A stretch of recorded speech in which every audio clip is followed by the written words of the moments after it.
He estado leyendo bastantes comentarios conspiracionistas aquí en el canal, más de los que quisiera, he de admitir, porque estamos viviendo esta pequeña tormenta Illuminati, esta pequeña tormenta cabal, por el documental que liberamos. Y bueno, primero que todo les quiero agradecer la paciencia, porque he visto que varios de ustedes han mantenido discusiones bastante largas con algunas de las personas que vienen como a, a desquitarse, si al final es eso, ¿no? Personas que buscan las páginas de Fractal y se encuentran con el video y lanzan ahí todas sus ofensas, todo su odio en los comentarios, y algunos enganchan discutiendo con ellos, cosa que no tiene por qué estar nada de mal, pero que tienen que tener en claro que ellos nunca van a reconocer nada al final, ¿vale? Así que no se hagan esa ilusión, no lo van a reconocer. Y también les quiero decir que esto eventualmente va a pasar. O sea, esas personas no se van a quedar en el canal y nosotros vamos a continuar divulgando y va a seguir todo en la completa normalidad. Así que simplemente hay que tener paciencia. Ahora bien, quiero ir a un punto importante, y es que muchas veces ellos repiten el mismo argumento una y otra vez, y lo he visto que lo dicen sobre todo cuando van perdiendo la discusión. Y que es básicamente lo siguiente, esto hay que un poco descifrarlo porque hay que como adivinar qué es lo que quieren decir, son súper desesperantes, pero lo vamos a simplificar, vamos a ser justos con ellos y los vamos a simplificar. Dice, la ciencia es falsa porque no existe el libre albedrío. Seguramente ustedes ya lo han leído en los comentarios, todo el rato se agarran de ese argumento, y que básicamente es decir que nadie escoge nada, por lo tanto la ciencia es mentira. Ok, vamos a ser justos y lo vamos a analizar. Lo primero que hay que decir es que eso es súper antojadizo de partida porque es optar por botar el tablero del juego en lugar de intentar ganarlo. Es como, imagínate que estás jugando una partida de ajedrez y en vez de ir por el jaque, que es lo que uno debería intentar, optas por decirle a la otra persona, al otro jugador, que ninguno de los dos puede decidir sus movimientos realmente porque no hay libre albedrío y por lo tanto da igual quién gane, o sea que mejor no jueguen. Es un poco eso. Es una vuelta, como te digo, súper larga, que en verdad no está motivada por entender cómo funciona el determinismo y el libre albedrío, que son temas interesantes, sino por evitar perder el juego. Eso es lo que los motiva, no perder, no tener una discusión filosófica, eso no les importa. Por lo que, en consecuencia, es intelectualmente súper deshonesto ese argumento. Por otro lado, si nadie pudiese, vamos a darles el beneficio de la duda, si nadie pudiese tomar sus propias decisiones, entonces los controladores del cabal, los Illuminati, los reptilianos y toda esta gente que son malvados, tampoco podrían hacerlo. Y no habría ninguna razón para creerles a ellos tampoco, porque tampoco tienen libre albedrío, según esto, ¿cierto? Y en consecuencia la pseudociencia tampoco sería un buen referente de nada. Pero aquí viene la carta trampa, por supuesto, que es esta de acá. Que los controladores son extraterrestres. O sea que realmente uno se da cuenta que es imposible discutir con estas personas porque uno parte hablando normalmente y tú dices, ya, esta vez sí que lo voy a convencer porque tengo el argumento definitivo, porque tengo esto que lo puede comprender, y te das cuenta de que terminas discutiendo de si los extraterrestres tienen libre albedrío o no. O sea, ya es súper imposible de discutir. Pero fíjate en lo siguiente. Vamos a dejar pasar todo lo anterior y vamos a analizar el principal argumento que dan los conspiracionistas para decir que nadie puede escoger nada y que por lo tanto todo es falso y vivimos en la Matrix, así como Neo. Y que de hecho, fuera de broma, hay una persona que usó como argumento y como argumento / ofensa, lo usó en serio, esto se viene en el video, en el video de leyendo comentarios fractales, y que dice así, eres un borrego Matrix. Esto lo usaron de verdad, lo vamos a ver después. Pero como te digo, eso es para más adelante. Este video tiene pretensiones de ser un poquito más serio que los videos de leyendo comentarios. Así que vamos para allá, ¿les parece? Vamos a analizar lo que citan siempre. Y que es, pon mucha atención aquí, el experimento de Libet. Sí, amigos, que de hecho nos va a permitir tener una discusión súper interesante, porque el experimento es interesante. Avanzar fotografía, ahí sí. Primero que todo tenemos que saber qué es el libre albedrío. En palabras sencillas, el libre albedrío es la opción que tiene cada persona de tomar sus propias decisiones. Y se contrapone, por supuesto, por definición, al determinismo. El determinismo afirma que cada situación de la vida estuvo determinada completamente, hablando de un determinismo al 100%, porque también tiene escala de grises, pero para simplificar el análisis, vamos a hablar de un determinismo al 100% completo, que toda situación está determinada completamente por todos los factores que la antecedieron y nunca existe una opción diferente para romper esa cadena de eventos, ¿vale? ¿Se entiende, cierto? Cualquier persona que quiera acotar algo lo puede hacer en los comentarios. El determinismo diría, por ejemplo, que si esta mañana te levantaste y te preparaste un café, en todas las mañanas iguales de universos distintos, siempre te preparaste un café y exactamente igual. Nunca te hiciste algo distinto como un té, nunca tomaste un agua en su lugar, nunca optaste por simplemente no desayunar, puesto que como las causas que antecedieron a ese momento eran idénticas, entonces tu decisión siempre iba a ser la misma a todo evento, porque como su nombre lo dice, estabas determinado a hacer eso y sin poder escapar de esa situación final. Esta visión evidentemente le quita todo el peso a las decisiones de los individuos, a las decisiones de las personas, porque dice que en verdad nadie decide nada, sino que son consecuencias. ¿Ok? Esta posición la escuchamos mucho en personas que dicen que nada es su culpa. Por ejemplo, han escuchado esto: nada es mi culpa, sino que son mis circunstancias. Yo no tengo culpa de actuar como actúo, sino que es el resto que me influencia para yo hacerlo. Yo eventualmente nunca decido nada. Se escucha mucho ese argumento, como para evitar responsabilidad. En BoJack Horseman, por ejemplo, hablaron de esto. Es una serie muy buena esta. Y hablaron de determinismo cuando BoJack se da cuenta de que puede no ser responsable de sus malas decisiones echándole la culpa a factores externos, como por ejemplo su infancia, sus adicciones, su personalidad autodestructiva, que no es culpa de él. Nunca es culpa de él. Al final, su amigo Todd, y ese momento de la serie es muy épico, le para ese carro en seco. O sea, le dice: a ver, BoJack, las cosas malas que te pasan son culpa tuya. Tú eres responsable de las decisiones que tomas, así que deja de echarle la culpa a todo el resto. Y lo deja solo en su casa y Todd se va. Y de hecho dejan de hablar mucho tiempo después de eso. Y BoJack finalmente aprende de la peor manera que sí es culpa de él. Eso ocurre en la serie, ¿no? Es un buen ejemplo. Y ahora viene la pregunta muy seria que nos tenemos que hacer. ¿Puedo quedarme todo el día acostado en mi cama sin hacer absolutamente nada, esperando que los demás se ocupen de mí, y cuando se quejen, decirles como respuesta que deben hacerlo, se tienen que ocupar de mí porque yo no soy quien decide quedarse acostado, sino que son mis circunstancias, es todo lo que antecedió a mi vida la que me llevó a tomar esa decisión de quedarme acostado? ¿Podríamos hacer eso? Vamos a analizar algo muy interesante que se llama el experimento de Libet, que es una persona neurólogo y psicólogo. Su nombre completo es Benjamin Libet. Busquen esto porque es muy interesante. Y por favor, imagínense la siguiente situación, porque nos tiene que quedar clarísimo esto para poder discutir más adelante. Lo que hizo el señor Benjamin Libet fue poner a una persona frente a un reloj, a un voluntario, ¿cierto?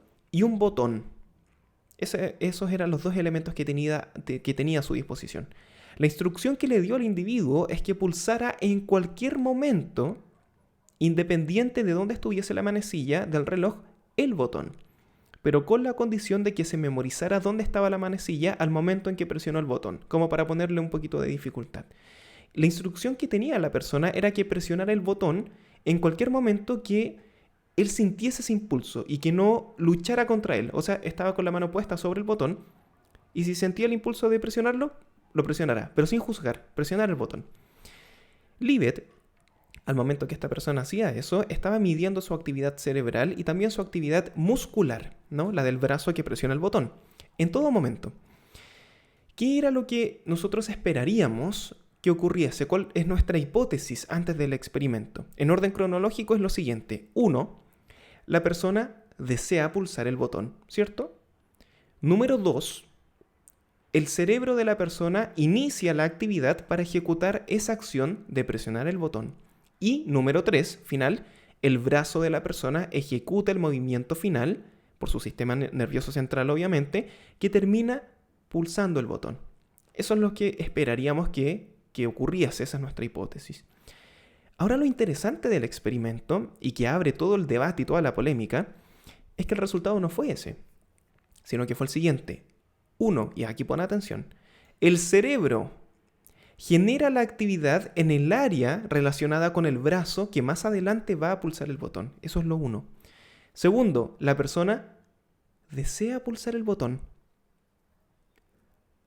Y tercero, el brazo de la persona ejecuta el movimiento final que termina pulsando el botón. Es decir, amigos queridos, el paso 1 y el paso 2 estaban al revés de lo que nosotros hubiésemos imaginado.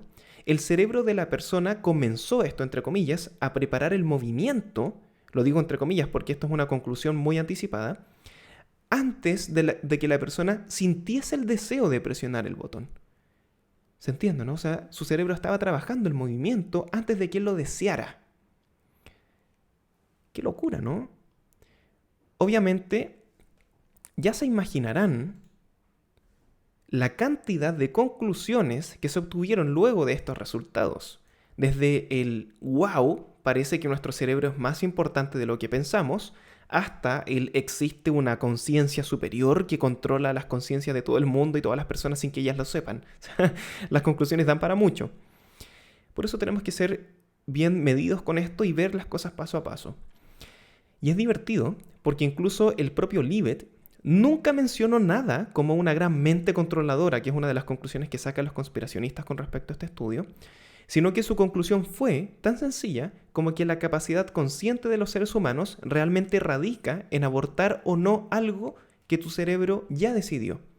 Digo tan sencilla porque está muy alejada de una conciencia controladora del mundo, pero no es sencilla de por sí. O sea, lo que está diciendo Libet es que nuestra capacidad de opción es abortar o no una decisión que el cerebro ya tomó. Eso es mucho decir, ¿no? O sea, es potente. Y si se dan cuenta, aquí los más suspicaces ya se dieron cuenta de una cosa. Libet, sin quererlo, propone una libertad de acción dentro de la esclavitud frente al cerebro. Él mismo. En esta realidad yo podría hacerle caso a la decisión de mi cerebro entre comillas, estamos dando por hecho eso, pero esto lo vamos a analizar. Pero en otra realidad yo podría no hacerlo, no hacerle caso a la decisión que mi cerebro ya tomó. Por lo tanto, no existe el determinismo en ese plano, si es que puedo eventualmente escoger otra cosa. El determinismo radical supone que yo no puedo escoger nada. Que siempre voy a tomar la misma decisión independiente de cuántas veces, en realidades alternativas, obviamente, porque no podemos comparar realidades que no existen, independiente de cuántas veces se ponga esa opción, yo siempre voy a tomar la misma, porque estoy determinado por mis causas. Pero Libet indirectamente nos dice que no, o sea que uno podría abortar la decisión ya tomada por el cerebro, y por lo tanto, si ya tengo dos opciones distintas, ahí pueden haber muchas realidades completamente diferentes, solo con dos opciones en la vida, que uno sabe que tiene muchas más, ¿no? Pero solamente desde ahí ya basta para que se cree una realidad alterna completamente diferente. Me van siguiendo, ¿cierto? No se pierdan porque esto se puede poner complicado, pero no lo es tanto. Otro punto interesante es que mucha gente habla de el cerebro como si fuera nuestro dictador, así como si nos diera órdenes y como que fuera otra persona, como si nuestro cerebro no fuese parte de nosotros. Y les voy a decir algo, los juicios, los prejuicios, la percepción de la realidad de nuestro cerebro es también nuestra percepción de realidad. Porque nuestro cerebro nos pertenece, nuestro cerebro es parte de nosotros y nuestro cerebro en gran medida somos nosotros. O sea, eso de entender a la mente como algo separado del sujeto no se justifica. La ciencia ya tiene bastantes bases para decir que nuestro cerebro somos nosotros. Yo no puedo cometer un crimen, por ejemplo, y decir, no, yo no me voy preso porque mi cerebro no soy yo y mi cerebro tomó la decisión. No, o sea, tú tomaste la decisión. No salgamos con ese argumento tan fácil. Todo lo anterior que estamos comentando es suponiendo que Libet tenía razón en todas sus conclusiones, o sea que el cerebro toma la decisión, todo eso, suponiendo que él tenía razón en eso. Pero eso no se puede dar por sentado de partida, sobre todo porque grandes científicos de la época lo criticaron duramente en su experimento. Las principales críticas que recibió es que la instrucción que dio Libet a las personas que participaron del experimento es que dejaran fluir libremente el impulso de pulsar el botón sin juzgarlo. O sea, si tú sentías las ganas de pulsar el botón, listo, púlsalo sin juzgar. Y lo hicieran cuando éste apareciera, de forma espontánea, de forma fluida. Y ese no es el mecanismo con el que uno opera día a día. ¿Alguien opera así en el día a día, que se deja llevar por sus emociones y simplemente toma una decisión sin pensar? No, nadie hace eso. O sea, hasta la persona que menos piensa sus decisiones hace eso. Uno, cuando toma decisiones importantes en su vida, no se deja llevar por el impulso inicial. Si tú, por ejemplo, vas a terminar una relación larga, estás pensando en hacer eso, si te vas a vivir a otro país, si te vas a cambiar de trabajo, esas decisiones uno las medita, uno las piensa, uno las racionaliza, uno las reflexiona, incluso por días. Por lo tanto, la variable de reflexión está fuera de este experimento, de partida. Ese es el punto número 1. Y hay muchos más, pero este es el primero que es muy potente. Además, presionar o no el botón tampoco considera gustos personales, no considera ponderación de riesgos, no considera análisis subjetivos sobre presionar o no el botón. Presionar el botón es un sí o un no, es un blanco o un negro. Todo el marco de grises queda inmediatamente fuera de este experimento. Ustedes conocen a esta persona que está en la imagen, ¿no, amigos? El reconocido filósofo Daniel Dennett criticó el experimento de Libet. Según él, el experimento tiene un grave error, y es que no se puede llegar a conclusiones porque no podemos contabilizar el tiempo que los diferentes elementos del cerebro se comunican entre sí.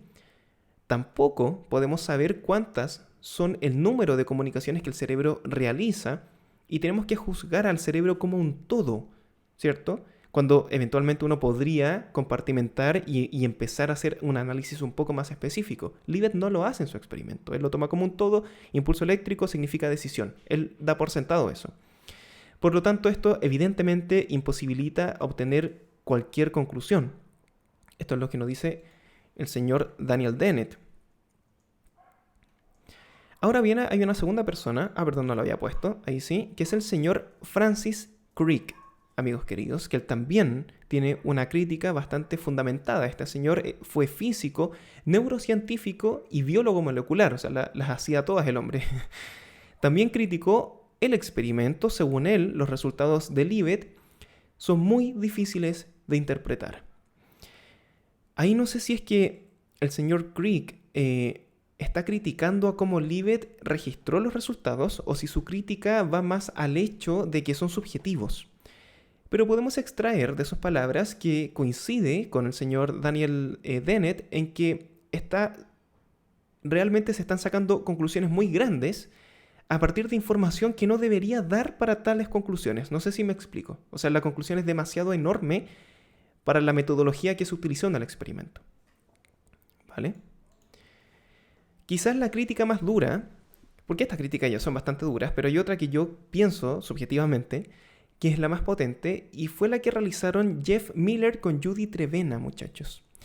Ellos realizaron un estudio que sugiere que el primer impulso del cerebro, que viene antes del deseo de presionar el botón, no es la decisión como tal del cerebro realmente, sino que simplemente es una muestra de que el cerebro está prestando atención. O sea que el hecho de decir que el cerebro ya decidió es un salto muy grande. Simplemente es el cerebro prestando atención. Y para llegar a esa conclusión, repitieron el experimento. Sabemos que en la ciencia eso debe ocurrir, ¿no? La capacidad de repetir en un contexto controlado con las mismas variables y obtener lo mismo. Pero ellos hacen un pequeño cambio. Cambian una variable. ¿Cuál es? Le agregaron una alerta sonora a la persona, después de la cual este individuo tenía que decidir si presionar el botón o no. ¿Vale? O sea, en el primer experimento original, la persona, si sentía el impulso de presionar el botón, lo hacía. Pero aquí le agregan la variable de un sonido. Entonces él está atento, de repente escucha una chicharra, ¡bum! Y él decide si presionar el botón o no cuando la chicharra suena. Él puede presionarlo o decir, ok, escuchar la chicharra, pero no lo voy a presionar. Y aquí el resultado es interesante, porque pasó, de hecho, que muchas de las veces que no presionaron el botón, igualmente lograron medir la actividad cerebral tal como la había medido Libet. Por lo que se puede descartar que el cerebro ya haya tomado la decisión de hacer algo, porque finalmente no se hizo eso. Ese algo que supuestamente el cerebro ya había decidido, muy entre comillas, no se hizo. Por lo tanto, que lo haya decidido realmente, o sea, en la praxis mostramos que no es así, porque no se ejecutó. Estas son solo algunas críticas, amigos queridos, porque realmente hay muchas más. Yo los invito a investigar este experimento, que es muy interesante, ¿no? Ustedes mismos lo pueden revisar, ver muchas otras de las críticas, o quizás le encuentran mucho más sentido y dicen, oye, sí, yo creo realmente que el cerebro toma la decisión antes de que uno lo haga. Obviamente habría que refutar todas las críticas que vienen después, pero el tema no deja de ser apasionante. Quizás, y esto ya como conclusión personal, la respuesta no es que tengamos o no libre albedrío, porque yo creo que es bastante evidente que sí lo tenemos, sino que deberíamos definir mejor esa palabra. Es un tema de lenguaje, es un tema de vocabulario. Y escuchar a la ciencia cuando nos dice que nuestro cerebro en realidad somos nosotros mismos. Cuídense.